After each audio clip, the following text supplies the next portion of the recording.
Welcome back. Kidney stones affect nearly 10% of Americans, and that's even worse if you live in the South in what's called the kidney stone belt.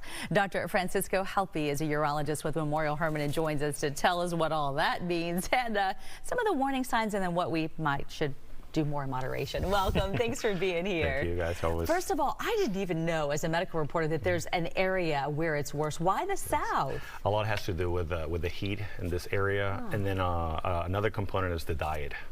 We'll talk a little bit about it in detail, but oxalates, which we tend to get from nuts, really green vegetables, the meats that we love, all those things can be conducive to stone formation. Now, what does heat have to do with it?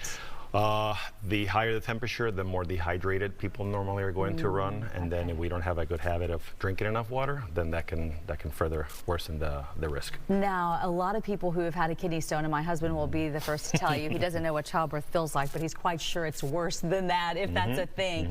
Why is it so painful, and what causes them in the first place? So stones, there's a number of different risk factors for them, but what we typically see is that it's a combination of factors. So this would be a real multifactorial condition.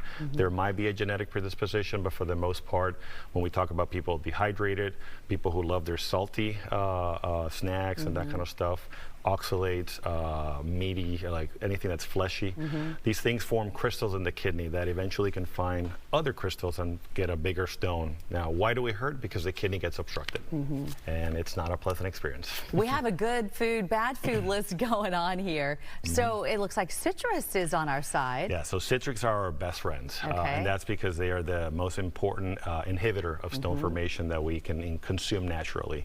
Ideal world, I have all my patients either drinking lemonade or incorporating lemon drops in their fluids. I'm surprised to see spinach on the list. How the heck did that make a bad list? It has to do with oxalates, which is a word that not many people are familiarized with, but anything that's really green as far as vegetables and nuts will have a lot of it. Let's talk about your display you have here. So you're loving water. More water the better in this situation, right? So the average individual should be drinking about 2 liters or 64 ounces of fluid a day.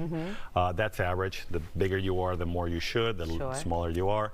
And then just to give an idea of things that as we start moving into the salty stuff, a lot of the sodas will have a lot of salt component to it.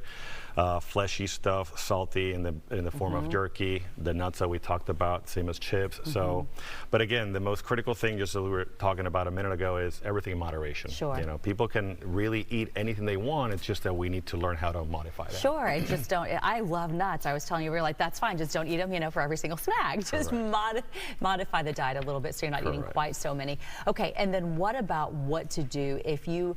What are those symptoms that look like when it's time to get to an ER? And can you deal with this on your own, or do you always need to get help? So interestingly, a large component of our patients, when they have stones, what we do is we help them pass the stones. So it's not a pleasurable experience, but it actually is easier or better than getting surgery. And how do you do that? A lot of hydration. There are some medications that we can prescribe to help with the passing of a stone. As long as the patient's pain can be controlled, they're able to tolerate diets, we can manage them expectantly. Now, if the pain is too severe, nausea, vomiting, fevers, chills, those are things that then you have to come to the hospital so we can take a look at that.